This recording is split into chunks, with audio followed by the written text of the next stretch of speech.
சூப்பரான ஒரு டாக் கொடுக்க வந்திருக்காங்க. மீண்டும் ஒரு முறை அவங்களுக்கு ஒரு கரவொலி எழுப்பி அவங்களை உற்சாகப்படுத்தலாம். நன்றி. சூப்பர்.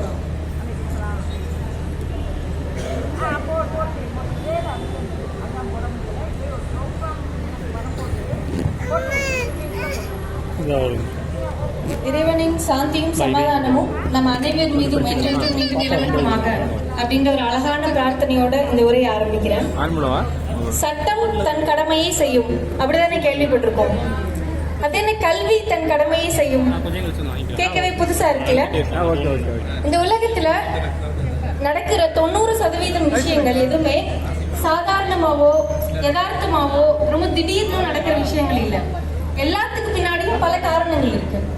இப்போ உதாரணத்துக்கு இப்போ முன்னாடி பேசின சகோதரி கூட பிளாஸ்டிக் இல்லாத ஒரு உலகம் வேணும், இயற்கையோட ஸ்மெல்லு பிடிக்கும்னாங்க.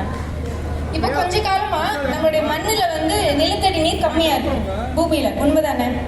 ஏன் திடீர்னு மண்ணுக்கு தண்ணியை உறிஞ்சிக்கிற தன்மை குறைஞ்சு போச்சா, இல்ல கடவுள் அந்த சக்தியை கொஞ்சம் குறைச்சிட்டாரா? காரணம், கடந்த ஒரு சில வருஷத்துக்கு முன்னாடியில இருந்து இப்ப வரைக்கும் நம்ம யூஸ் பண்ற பிளாஸ்டிக், நம்ம சும்மா பிஸ்கெட் சாப்பிட்டு கீழே போடுவோம், ஒரு சாப்பிட்டு போடுற ஒரு சின்ன சிப்ஸ் பேக்கெட்டா இருக்கட்டும், இந்த மாதிரி சின்ன சின்ன பிளாஸ்டிக் எல்லாமே சேர்ந்து மண்ணையும் தண்ணியும் பிரிச்சிருது. தண்ணி மண் உறிஞ்ச முடியல. அப்போ நாம இன்னைக்கு அனுபவிக்கிற ஒரு விஷயம் பல வருஷம் நம்ம செஞ்ச செயல்களுடைய தொடர்ச்சி, அப்படிதானே? இப்போ நாம இன்னைக்கு அனுபவிக்கிற ஏதோ ஒரு சாதாரண விஷயமா இருந்தாலும் நம்ம கடந்த காலத்தோட தொடர்ச்சியா தான் அது இருக்கும்.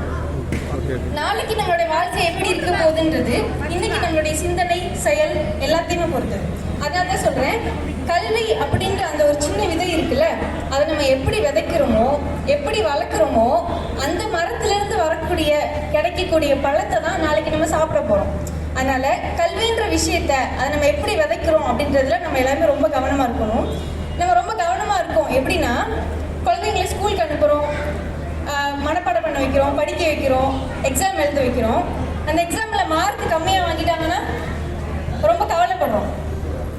அதே கவலை நம்ம குழந்தைக்கு சரியான உணவு பழக்கம் இருக்கா, நம்ம குழந்தைங்க வீட்டுக்கு யாராவது உறவினர்கள் வந்தா விருந்தாளிகள் வந்தா கரெக்டா உபசரிக்கிறாங்களா, அவங்க கிட்ட கரெக்டா நடந்துக்கிறாங்களா, வெற்றி தோல்வியை எப்படி அணுகுறாங்க, ஒரு பிரச்சனையோ பயமோ வந்தா நம்ம குழந்தை அதை எப்படி எதிர்கொள்றாங்க, இதை பத்தின கவலைகள்லாம் மார்க்கை பத்தின கவலைகளை விட ரொம்ப கம்மியா தான் இருக்கு. இது எல்லாமே ஒழுக்கம் சார்ந்த விஷயம் தானே. ஒழுக்கத்தை விட மிகச்சிறந்த கல்வி வேற ஏதாவது இருக்க முடியுமா? ஒழுக்கத்தை மிஞ்சிய கல்வி நம்மளால வேற எங்கேயுமே போய் பார்க்க முடியாது. ஆனாலும் இங்க ஒரு சிலர் சொல்றது எனக்கு கேக்குது, இது எல்லாத்துக்கும் நாங்க கவலைப்பட தான் செய்யறோம். அதே நேரத்துல படிப்பு கல்வினா கொஞ்சம் கூடுதல் கவலை இருக்கதானே செய்யும் அப்படின்னு நம்ம எல்லாமே நினைக்கலாம்.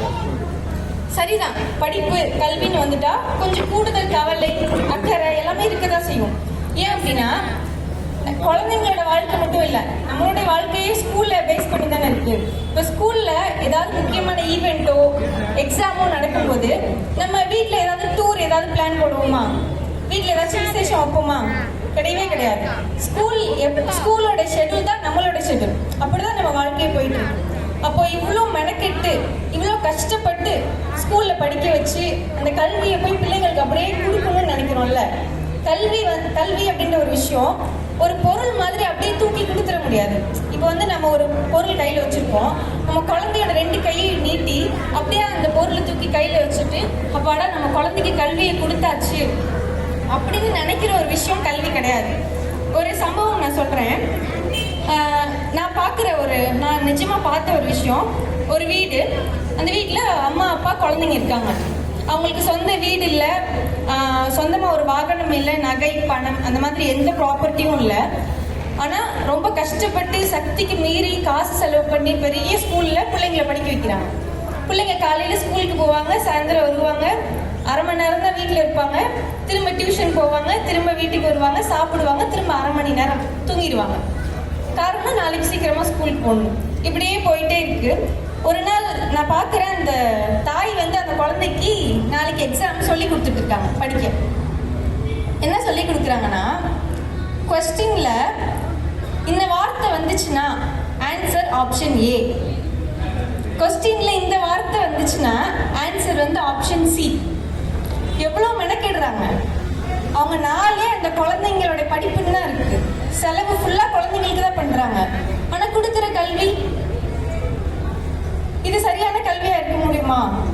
ஒரு தாய் சொல்லி கொடுக்குறாங்க. அப்போ தன்னோட தாய்க்கு தெரியல நம்ம இவ்வளோ மெனக்கெட்டுறதுக்கு பலன் நமக்கு இல்லை அப்படின்னு.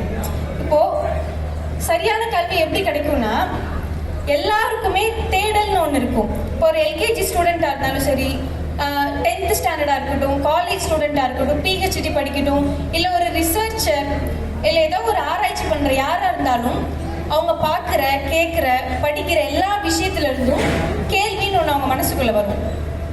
அந்த கேள்வியிலேருந்து தேடல் அப்படின்ற ஒரு விஷயம் பிறக்கும். அந்த தேடல் தான் பாதி கல்வி.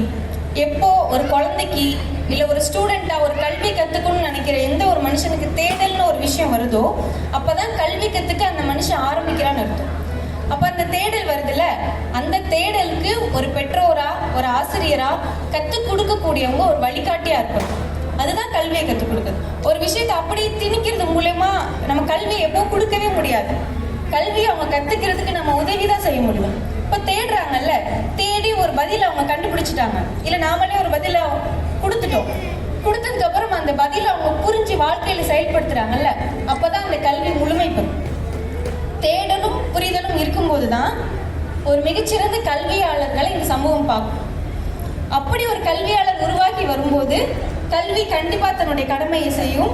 எப்படி செய்யும்னா, இந்த உலகத்தில் வரக்கூடிய பிரச்சனைகளுக்கு, நம்ம நாட்டில் நடக்கக்கூடிய நிறைய பிரச்சனைகளுக்கு தீர்வு கிடைக்கும். நிறைய புதுமையான விஷயங்களை கண்டுபிடிக்க முடியும்.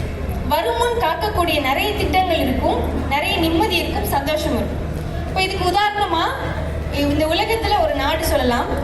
நம்ம நிறைய ஸ்பீச், நிறைய அட்வர்டைஸ்மெண்ட்லாம் கேட்டிருப்போம். எங்கள் பள்ளியில் வந்து உலகத்தரம் வாய்ந்த கல்வி கொடுக்குறோம் அப்படின்னு. நிஜமாவே உலகத்தரம் வாய்ந்த கல்வி எங்கே இருக்குன்னா, ஃபின்லாண்டுன்னு ஒரு நாடுல, நிறைய பேர் கேள்விப்பட்டிருப்பீங்க. ஃபின்லாண்டுன்னு ஒரு நாடு இந்த உலகத்திலே ரொம்ப ஃபர்ஸ்ட் கிளாஸ் எஜுகேஷன் கொடுத்துட்டு இருக்கு. தேடல் புரிதல்னு சொல்கிறோம்ல, இந்த விஷயம் தான் அவங்களுடைய கல்வியாகவே போதிக்கப்பட்டு இருக்கு. இப்போ நம்மெல்லாம் ஒரு மிக உயர்ந்த துறையாக எதை பார்க்குறோம்? மருத்துவத்துறையோ இல்லை யூபிஎஸ்சி எக்ஸாம் எழுதி ஐஏஎஸ் ஆஃபீஸர்ஸ், ஐபிஎஸ் அந்த மாதிரி தானே பார்க்குறோம். அங்க மிகச்சிறந்த ஃபர்ஸ்ட் கிளாஸ் இருக்கக்கூடிய டிபார்ட்மெண்ட் துறை எதுன்னு பார்த்தா டீச்சர் தான். சீக்கிரமா அங்க டீச்சர் ஆக முடியாது. இப்போ இன்னைக்கு நம்ம நாட்டில் ஏதோ ஒரு விஷயத்த மாற்ற போறாங்க, ஏதோ ஒரு முக்கியமான டிஸ்கஸ் பண்ண போறாங்கன்னா யாரெல்லாம் உட்காந்து பேசுவாங்க? சீஃப் மினிஸ்டர் இருப்பாங்க, அமைச்சர்கள் இருப்பாங்க, இந்த மாதிரி அரசியல் சம்பந்தப்பட்டவங்க தானே இருப்பாங்க. ஃபின்லாண்ட்ல ஏதோ ஒரு மாற்றம் தேவைப்படுதுனாலோ இல்லை ஒரு விஷயத்த மாற்ற போறாங்கனாலோ அந்த சபையில முக்கியமா பார்லிமெண்ட்ல கூட டீச்சர்ஸ் இருப்பாங்க. ஸோ அப்படிப்பட்ட ஒரு சிறப்பான கல்வி முறை ஃபின்லாண்டுன்னு ஒரு நாடுல இருக்கு. இன்னொரு முக்கியமான கூடுதல் விஷயம் சொல்லணும்னா, இந்த உலகத்துல முழுசா ஒரு 149 நாடுகளை கையில வச்சுக்கிட்டு தி வேர்ல்ட்ஸ் ஹாப்பியஸ்ட் கண்ட்ரி எதுன்னு ஒரு சர்வே எடுக்கிறாங்க. 149 நாடு சர்வே எடுக்கிறாங்க.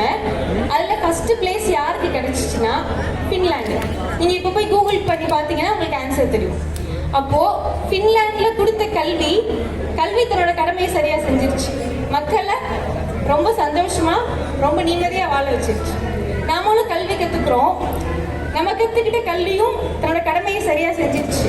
இந்தியாவுக்கு என்ன பிளேஸ் யாருக்கா தெரியுமா? சந்தோஷமான நாடுகள் அப்படிங்கிற பட்டியலில் இந்தியாவினுடைய இடம் 129. கலந்து கொண்ட நாடுகள் 149. நாமளும் கல்வி கற்றுக்குறோம், கல்வி கற்றுக் கொடுத்துட்டு இருக்கோம். ஏன் ஒரு மகிழ்ச்சி, நிம்மதி நம்ம மக்கள்கிட்ட இல்லை? நம்மளுடைய நாடு ஏன் அவ்வளோ கீழ் ஒரு நிலைமையில இருக்கு? அப்போ கல்வி எப்படி கற்றுக்கணும், எப்படி கற்றுக் கொடுக்கணும் அப்படின்றதுல சரியான புரிதல் நமக்கு இருக்கும்.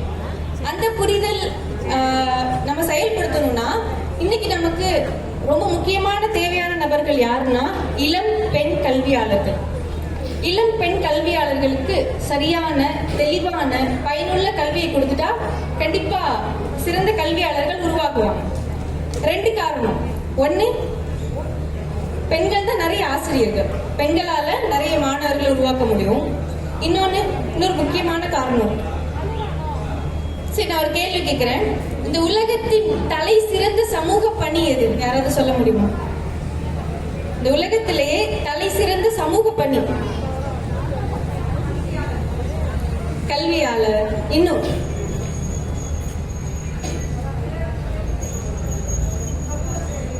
சமூக சேவை. அது ஒரு குறிப்பிட்ட பணியா இருக்கும்ல.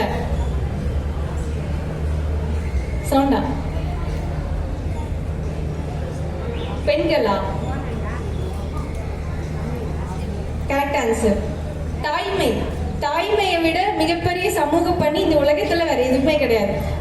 நம்ம சமூக பணின்னு என்ன சொல்லுவோம்? ஒண்ணு மருத்துவத்துறை, இன்னொன்னு ஆசிரியர் சொல்லுவோம். மருத்துவத்துறையா இருந்தாலும் சரி, ஆசிரியரா இருந்தாலும் சரி, இராணுவமாவே இருந்தாலும் சரி, தாய்மை அப்படின்றதுக்கு பின்னாடி தான் வரும்.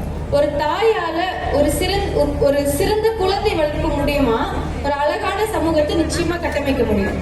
அப்படிப்பட்ட தாய்மார்கள் உருவாகணும்னா இன்னைக்கு இருக்கக்கூடிய இளம் பெண்கள் சரியான தெளிவான பயனுள்ள கல்வி நிச்சயமா கத்துக்கணும்ல.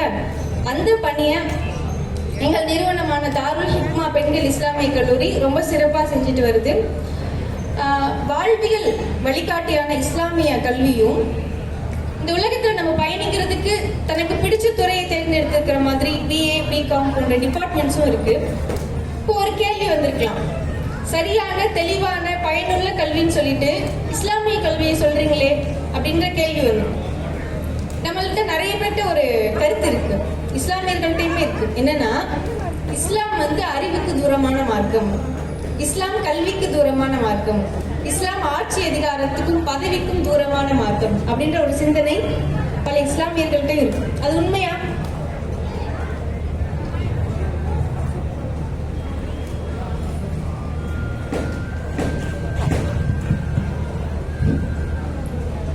இந்த உலகத்துல முதல்ல கடவுளால படைக்கப்பட்ட மனிதர்னு யாரை நம்புறோம்? ஆதம்னு ஒரு மனிதன் தான் கடவுள் தன்னோட கையால படைச்சாருன்னு நம்புறோம். அந்த மனிதருக்கு கடவுள் முதல்ல சொல்லிக் கொடுத்த விஷயம் கல்வி. யூசுப்னு ஒரு நபி தெரியும். யூசுப் நபி மிகச்சிறந்த ஆட்சியாளராக இருந்திருக்காங்க. எப்படின்னா, ஒரு 7 வருஷம் அவங்க நாடு ரொம்ப செழிப்பா, ரொம்ப நல்லா உணவு எல்லாமே இருந்திருக்கு. அடுத்த 7 வருஷம் கடுமையான பஞ்சம் வரப்போது முன்னறிவிப்பு வந்துருச்சு. அப்போ முதல் 7 வருஷத்துல கிடைச்ச எல்லா பொருட்களையும் வச்சு அடுத்த 7 வருஷத்தையும் சிறப்பா அவங்க நாட்டை கொண்டு போறாங்க. சுத்தி இருக்க நாடுகள்லயும் பஞ்சம் வந்திருக்கும்ல, அவங்களுக்கும் உதவி செய்யறாங்க. சோ இந்த மாதிரி ஒரு ஆட்சியில இருந்து ஒரு அழகான ஆட்சி புரிஞ்சிருக்காங்க. நாம பின்பற்றக்கூடிய தூதர் ப்ராஃபெட் முஹம்மது ஸல்லல்லாஹு அலைஹி வஸல்லம் மிகச்சிறந்த ஆட்சியாளர். நம்மளோட இறை வேதமான குர்ஆன்ல இறக்கப்பட்ட முதல் வார்த்தை ரீட், படி அப்படின்னு மட்டும்தான் இறைவன் நம்முடைய தூதருக்கு சொன்ன முதல் வார்த்தை. அப்போ இஸ்லாம் படிப்புக்கோ, அறிவுக்கோ, கல்விக்கோ, ஆட்சி அதிகாரத்துக்கோ, பதவிக்கோ தூரமான மார்க்கம் கிடையாது அப்படின்றத நம்ம நல்லா புரிஞ்சுக்கணும். இஸ்லாம் ஒரு வாழ்வியல் வழிகாட்டி. அதையும் சேர்த்து ஒரு இளம் பெண் கல்வியாளர்கள் கத்துக்கிட்டு வெளியே வரும்போது அவங்களால சிறந்த சமூக பணி செய்ய முடியும். வேற எந்த வாய்ப்பும் கிடைக்கலன்னா கவலைப்பட வேண்டியதில்லை. தாய்மையை விட மிகச்சிறந்த சமூக பணி இந்த உலகத்துல வேற எதுவுமே கிடையாது. அது அவங்களால கண்டிப்பா சிறப்பா செய்ய முடியும். அப்படிப்பட்ட ஒரு புரிதலோட கல்வியை நம்ம அணுகணும்.